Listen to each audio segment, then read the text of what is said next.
We're now going to move to something a little bit different. I said that this project, the MESNET project, the Early Career Middle Eastern Studies Research Network, part of it is about this event which has some career stuff and an academic conference. And then other parts are about promoting this group online, and one element of that is via the BRISMES database. And we're very excited to have BRISMES as a partner, and Louise is going to come tell us a little bit about the database now and how it can work for you. So I am going to be very quick because the aim is that we just would like all of you, before you go home, to put your details on the database. It will literally take 5 minutes at most, and if you could do that, then we've obviously made a good start.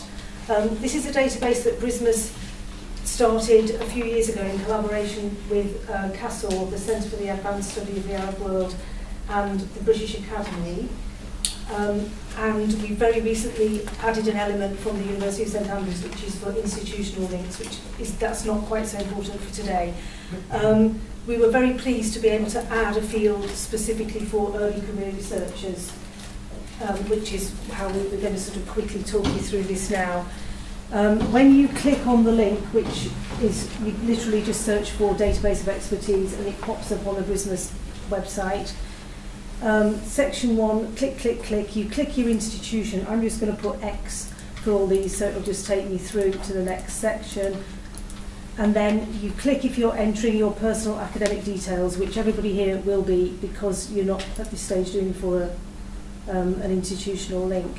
Then you click through and it takes you through to the next section where you put your email address, create a password, and then you'll be able to take into it so you can repeat and amend at future dates.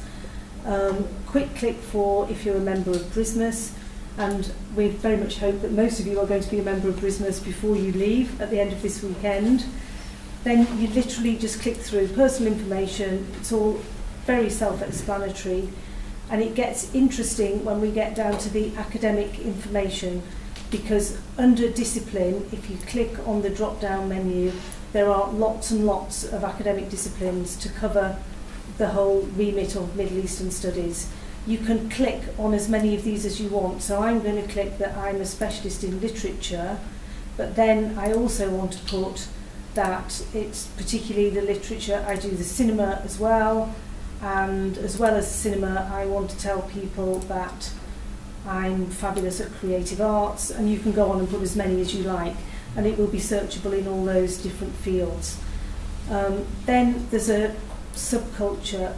Oh, that's because creative arts has got a subculture of dance. So that's then languages taught. That's specifically for language teaching. So if you are a language teacher, please do go through that because it gives us a good record of what languages are being taught and where. Then when we get to geographical area, again, we've got a whole range of countries. We would like you to fill in as many countries as you are an expert in. So some people, so obviously Oman, you get any number of countries. Again, you can just click through, add. And then finally, or nearly finally, any languages you speak, because that will be helpful to promote yourself if you are, some people will phone us up and sort of say, I've got a question on French cinema, but I need somebody who can do an interview in Spanish. So it is important, well, not important, but it's in your interest as well if you do list as many languages as you do speak. Then we come down to, you can list your qualifications, then tick if you are an early career researcher. That means that we're going to be able to link you all together as having been to this particular workshop. So that will help us to sort of encourage you to sort of create the links together. Again, biography, research discipline and recent publications, all of these are searchable on sort of keyword terms. So if I type in recent publications, I don't know, I did the analysis of Dionysius's work on the Tao, then Tao as a keyword term would pop up, and then Dionysius would also pop up as well because he will have entered his information in, and it sort of links the different terms together.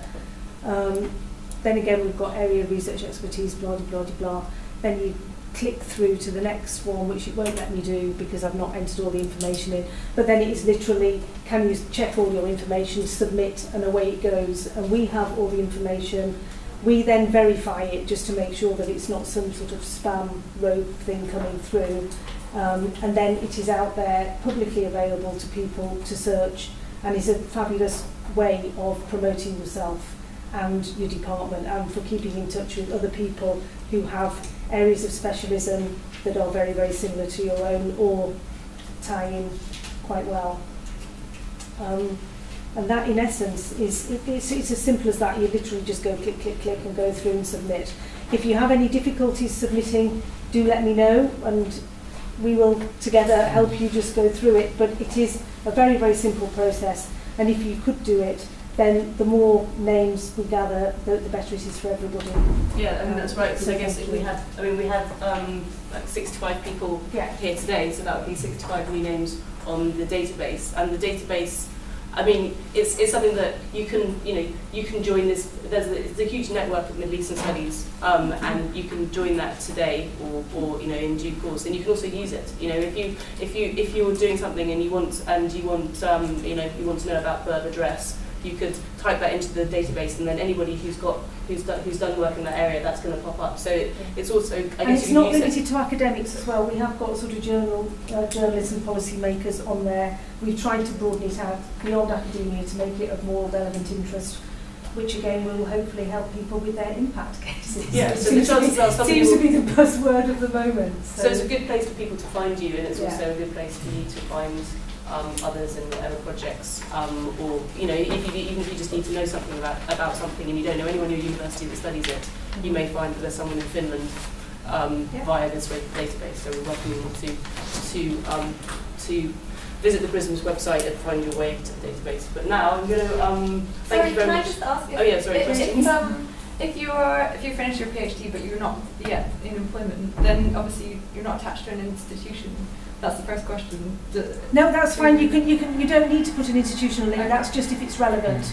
Because that just helps us link the two sides of the database, because we've got institutional links with other institutions in the region. So that the first page is literally just to link up the two sides. If you haven't got an institutional link, just click next, or I'm an academic, and it takes you straight through. My suggestion is, over the lunch break, you're more than welcome to try the database with these computers, and you'll also be emailed comprehensive instructions on how to access the database and fill in the relevant fields. So please don't feel that you're not quite sure what to do. We will be following it up, and you can play with it over the lunch break. Yeah, cool.